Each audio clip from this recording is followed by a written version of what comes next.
In the realms of fiction, we've always had a certain fascination to pit our favorite icons of pop culture against one another, just to see who comes out on top.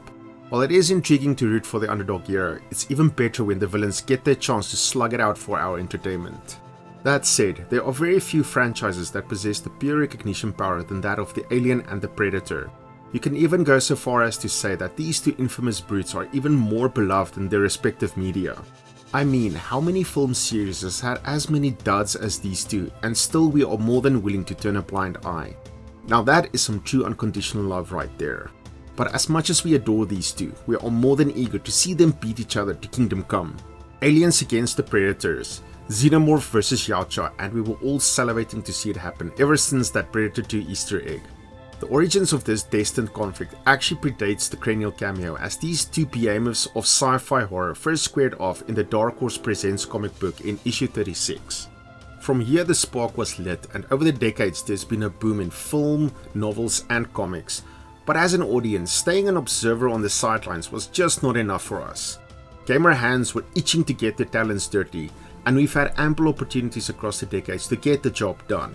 There's been releases on consoles such as the SNES and Jaguar, while even arcades got in on the action to deliver a glorious beatdown with all the beat-em-up goodness that you can ask for. It was when the interspecies genocide moved on over to PC though, where the mashup truly found its stride. It was during the way back year of 1999 that Rebellion graced PC screens worldwide with the likes of a first-person shooter quite unlike anything that's come before. With three very unique playstyles and visuals to set them apart, Rebellion's Aliens vs Predator felt almost like three games rolled into one neatly blood-soaked package. This brought a fresh experience to our screens at the time, as it was an almost unheard of concept. Almost. In truth, the Jaguar game that was also released by Rebellion back in '94 offered the same three species square off. That said, the Jaguar didn't exactly explode off the shelves, and I wonder how many people even know of this version's existence. So, I'd go out on a limb here by saying that the PC Aliens vs Predator is probably the vast majority's first foray into this all-out extraterrestrial clash. Since this was the game's main selling point, I'm happy to note that it most certainly smashed this feature out of the park. Each race feels amazing to play. Even when playing as the bog standard human caught amid the facility's chaotic aftermath, the Marine actually feels true to the experience. Unsurprisingly, if the films are anything to go by, this campaign comes with the most horror-inducing elements. Sure, you've got your pulse rifle and smart gun ready to go, but even so you feel woefully outmatched. The Xenomorph have you outnumbered, and they're a lot faster than you, and you always feel one facehugger away from an insta-kill. And then you'll be facing the Predator. Well, the Predator just has you out-decked. This guy is a tank, so when it's time to actually play as the Predator, you always feel in control of the situation. By no means are you invulnerable though, but in every way you feel like the hunter, and these pink-skinned humans and mindless Xenos are just your personal playthings. Switching visual modes while blasting foes, you're at the top of the food chain, and it feels fantastic. As much fun as this sounds, the most interesting playthrough to me is the Alien. It's the most unique by far. You're a Tasmanian devil tornado of claws and teeth. You can crawl up walls and through vents and into every dark corner that there is. If this wasn't handled with great care, the Alien could have easily been the part where the game fell into an utter incoherent mess. And yet the developers pulled it off. Clinging from the roof and rushing to find cover in gloomy spaces quickly felt natural as you got the hang of this creature's insane maneuverability. That's of no surprise when you see the team's passion and the amount of effort that went into the project.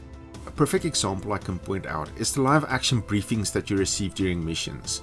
When the game first came out in '99, these scenes were performed by actual actors. Then the time came for the release of the AVP Gold Edition. The developers decided to redo these as the actors didn't quite convey the urgency and spirit of what they wished these little interactions would convey.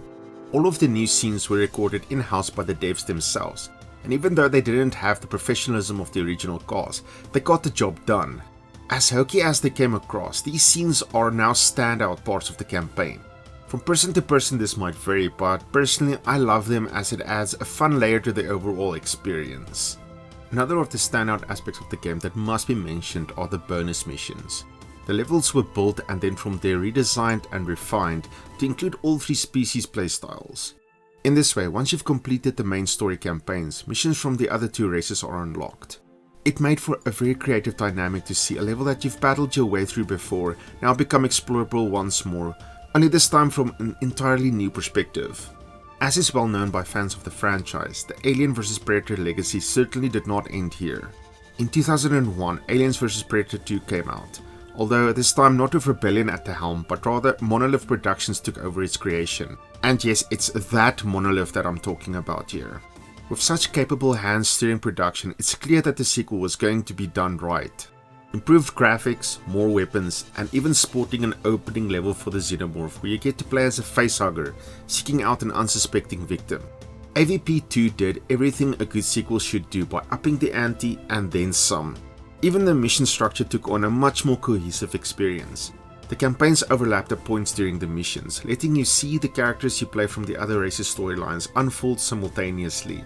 I'd even go so far as to say that it's the superior game between the two in almost every aspect. Even though they didn't work on the sequel and went on to work on a host of other games, Rebellion wasn't done with the AVP license though. Just over a decade since the first title, they gave us a sort of reboot of sorts with 2010's Aliens vs Predator. It's one of those franchises where the naming gets a little bit confusing, I know. With over a decade's worth of advances in tech and gameplay improvements, this new installment definitely brought this interstellar bloodbath into the new age in all of its gory beauty. On an interesting note though, critics were not quite sold on the game as they didn't hold any of their punches when it came to the reviews. While it wasn't perfect, quite honestly I had a blast and many other fans shared in the same sentiments. You don't have to break new ground or do everything perfect to offer up the fun time that we've been waiting for so many years. So now it's been more than a decade again with no word on any new AVP games. It would be sad to see this imaginative franchise fade away, as there's still so much potential left for us to explore this detailed universe in the form of the gaming landscape. Fortunately, this landscape isn't barren at all, as there are quite a few exceptional AVP games to keep us occupied while we wait for whatever comes next. These are just my thoughts on Aliens vs Predator. Do you feel the same as I do or have something extra to add? Let me know in the comments down below. If you'd like to see more gaming content, feel free to subscribe and take a stab at the like button if you enjoyed the video.